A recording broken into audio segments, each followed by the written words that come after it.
Hey guys, welcome to the channel. I hope आप सभी लोग अच्छे होंगे और आप सबका इंडिपेंडेंस डे बहुत अच्छा बीता होगा। तो आज के इस वीडियो में मैं बहुत ही इंपॉर्टेंट टॉपिक के बारे में बात करना चाहता हूँ। आप में से बहुत सारे लोगों का मुझे ईमेल आता है और लिंक्डइन पे मैसेज आता है कि सर, यूएस में पीएचडी के बाद क्या जॉब अपॉर्चुनिटी है। तो ये एक बहुत ही इम्पोर्टेंट क्वेश्चन है और मैं सोच रहा था कि इस पे एक डिटेल वीडियो बनाता हूँ। अ, अगर आप मेरा चैनल चेक करते होगे और आप मेरे चैनल के सब्सक्राइबर होगे तो आपको पता होगा मैंने अपने पीएचडी के टाइम पे एक ओवरव्यू दिया था कि आईएससी से पीएचडी करने के बाद क्या अपॉर्चुनिटी होती है।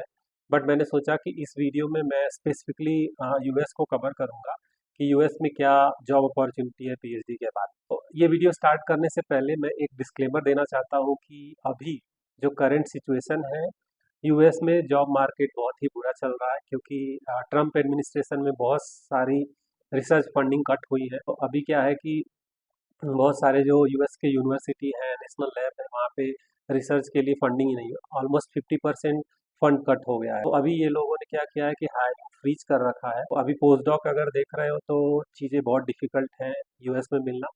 मैं ये नहीं बोल रहा हूँ कि इम्पॉसिबल है, बट हाँ, अभी सिचुएशन थोड़ा गड़बड़ चल रहा है। और इंडस्ट्री में भी अगर कोई स्टार्टअप है तो स्टार्टअप में भी R&D डिपार्टमेंट को बहुत सारी फंडिंग यूएस के डिपार्टमेंट ऑफ एनर्जी से मिलती है। तो वो लोगों ने भी हायरिंग फ्रीज कर रखी है। तो अगर आप यूएस में अभी अप्लाई करने का सोच रहे हैं, इस बात को ध्यान में रखिएगा कि अभी सिचुएशन ठीक नहीं है। बट आने वाले 1 डेढ़ साल में चीज़ें चेंज होंगी और सिचुएशन अच्छा होगा। हम अपने टॉपिक पे वापस आते हैं कि यूएस में पीएचडी के बाद क्या जॉब अपॉर्चुनिटी है। तो अगर आप पीएचडी के बाद यूएस में जॉब अपॉर्चुनिटी देख रहे हो तो उसमें दो ही ऑप्शन मुझे दिख रहे हैं। एक तो है पोस्ट डॉक और दूसरा है इंडस्ट्री जॉब। अगर आप देखोगे तो बहुत सारे इंडियन पीएचडी कैंडिडेट जो यूएस में अप्लाई करते हैं उनमें से 90 या मोर देन 90% लोग पोस्ट डॉक के लिए आते हैं, क्योंकि यूएस की जो इंडस्ट्री है वो डायरेक्टली वीज़ा स्पॉन्सर नहीं करती है इंडियन कैंडिडेट को। बहुत रेयर केसेस में वो लोग वीज़ा स्पॉन्सर करते हैं। यूएस में पोस्ट डॉक के दो ऑप्शन हैं, यूएस की यूनिवर्सिटी और दूसरा है यूएस के नेशनल लैब। तो यूनिवर्सिटी में फॉर एग्जांपल जैसे हार्वर्ड हो गया और एमआईटी हो गया और स्टैनफोर्ड हो गया और यूटी ऑस्टिन हो गया, ऐसे करके मतलब मैं टॉप यूनिवर्सिटी का नाम ले रहा हूँ। बट आप और भी बहुत सारी यूनिवर्सिटी देख सकते हो। और सेकेंड ऑप्शन जो है वो है यूएस का नेशनल लैब। वो यूएस के टोटल 20 नेशनल लैब हैं, तो उसमें डिफरेंट डिफरेंट टॉपिक पे वो लोग पोस्ट डॉक अपॉर्चुनिटी देते हैं। अगर मेरे से पूछा जाए तो मैं बोलूँगा कि यूएस का नेशनल लैब का पोस्ट डॉक एक्सपीरियंस अच्छा है, क्योंकि जो सबसे पहली बात है वो कि सैलरी, यूएस के नेशनल लैब जो है अपने पोस्ट डॉक को एम्प्लॉय कंसीडर करते हैं, इसलिए उनकी सैलरी ज़्यादा होती है। और जो दूसरी सबसे बड़ी बात है कि ये लोग अपने पोस्ट डॉक को 3 साल के बाद स्टाफ मतलब परमानेंट स्टाफ बना देते हैं, तो ये भी एक अच्छी बात है। बट अभी फंड कट हो गया है तो इस वजह से चीज़ें थोड़ी चेंज हुई है। मतलब अभी डायरेक्ट वो स्टाफ नहीं बना रहे, इन्होंने हायरिंग फ्रीज कर रखी है। बट मे बी आने वाले 1 डेढ़ साल में चीज़ें सही हो जाएं तो फिर से वो लोग मतलब अपना जो प्रीवियस रूल है उसको फॉलो करेंगे। अभी बात करते हैं सबसे इम्पॉर्टेंट टॉपिक कि यूएस में पोस्ट डॉक की सैलरी क्या है। तो सबसे पहले मैं बात करूँगा नेशनल लैब की। तो नेशनल लैब में जो सैलरी रेंज है वो ऑलमोस्ट 75K टू 123K होता है। और एवरेज अगर आप सैलरी देखोगे तो 100K के अराउंड होता है, जो कि इंडियन रुपीस में आप कन्वर्ट करोगे तो वो 87 लाख पर एनम होता है, जो कि काफ़ी अच्छा अमाउंट है। और भी बहुत सारे बेनिफिट होते हैं यूएस नेशनल लैब में। मतलब अगर आपका एक्सपीरियंस है यूएस नेशनल लैब में, तो अगर आप कहीं इंडियन आईआईटीज़ वगैरह में या आइजर में अप्लाई कर रहे हो तो आपको उससे मतलब वेटेज ज़्यादा मिलेगा।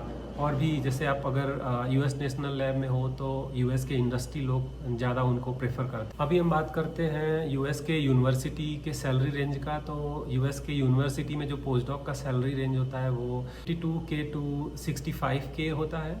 और अगर एवरेज देखोगे तो 56K होता है, जो कि इंडियन रुपीस में आप कन्वर्ट करोगे तो अराउंड 50 लाख आता है। और आई थिंक 50 लाख भी काफ़ी डिसेंट सैलरी है। कंपेयर करोगे अगर आप इंडियन यूनिवर्सिटी के पोस्ट डॉक से तो यूएस का तो ऑब्वियसली बहुत अच्छा है। और आपको अगर नेशनल लैब मिल जाता है तो फिर तो बहुत बेस्ट है। अभी बात करते हैं यूएस के इंडस्ट्री की। तो यूएस में बहुत सारी इंडस्ट्री है। आई मीन मतलब मैं अगर अपने फील्ड की बात करूँ तो मेरे फील्ड में एप्पल है, टेस्ला है और जनरल मोटर्स, जीएम है, फोर्ड है। तो ये सारे लोग मतलब अभी क्या कर रहे हैं, अभी रिचार्जेबल बैटरी बना रहे हैं। मेरा रिसर्च फील्ड जो है वो लिथियम आयन बैटरी है। तो मेरे फील्ड में ये सारी इंडस्ट्री में जॉब है। अगर आप यूएस इंडस्ट्री के सैलरी रेंज की बात करो तो वो होता है 150K से 220K, जो कि अगर एवरेज देखोगे, अगर आपके पास पीएचडी है तो एवरेज सैलरी जो है वो 170K होता है, जो कि अराउंड होता है 1.5 CR, जो कि बहुत बड़ा सैलरी है।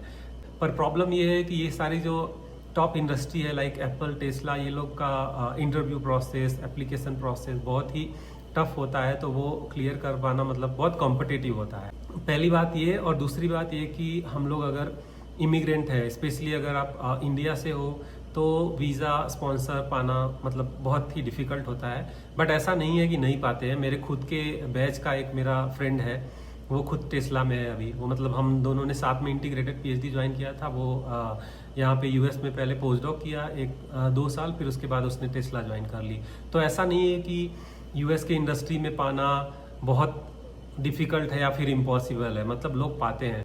तो अभी मैं बात करता हूँ मोस्ट इम्पॉर्टेंट कि ये जो सैलरी का जो फिगर है वो उसकी रियलिटी क्या है।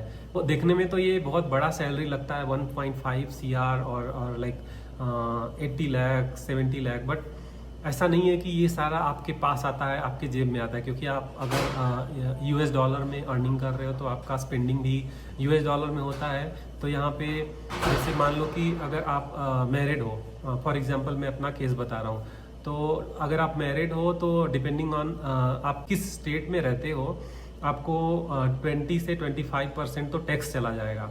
और उसके बाद आपका जो लिविंग एक्सपेंसेस होता है, रेंट यहाँ का हो गया, यहाँ का ग्रोसरी हो गया, और आपके पास कार है तो कार का इंश्योरेंस, तो ऐसे करके चीज़ें बहुत सारी होती हैं। तो आप अगर यूएस डॉलर में कमा रहे हो तो खर्च भी यूएस डॉलर में करोगे, तो सेविंग ऐसा नहीं है कि पूरा पूरा आपका सेविंग हो जाता है। बट हाँ, एक चीज़ मैं बोल सकता हूँ कि इंडिया के कंपैरिजन में यहाँ पे सेविंग काफ़ी अच्छा होता है।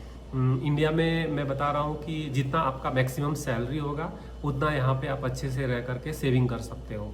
तो ये एक अच्छी बात लगती है मुझे यूएस की। और दूसरी ये अच्छी बात है कि यहाँ पे ग्रोथ अपॉर्चुनिटी ज़्यादा है। इस वीडियो को यहीं पे ख़त्म करते हैं। आई होप आप लोगों को ये सारे इन्फॉर्मेशन हेल्पफुल होंगे। और इन फ्यूचर अगर आप लोगों को कुछ ऐसे इन्फॉर्मेटिव वीडियो चाहिए लाइक यूएस में लिविंग एक्सपेंसेस कितना लगता है, और पीएचडी में कंपैरिजन, लाइक आप पीएचडी यूएस से कर रहे हो या फिर इंडिया से कर रहे हो तो दोनों में क्या डिफरेंस होगा, तो ऐसे अगर कुछ आपको लग रहा है कुछ ऐसे इन्फॉर्मेटिव वीडियो चाहिए तो आप कमेंट सेक्शन में जा करके मुझे कमेंट करिए। मैं कोशिश करूँगा कि आपके कमेंट के मतलब हिसाब से वैसा वीडियो बनाने। आज के वीडियो को यहीं पे ख़त्म करते हैं, मिलते हैं नेक्स्ट वीडियो में। तब तक के लिए बाय बाय, टेक केयर।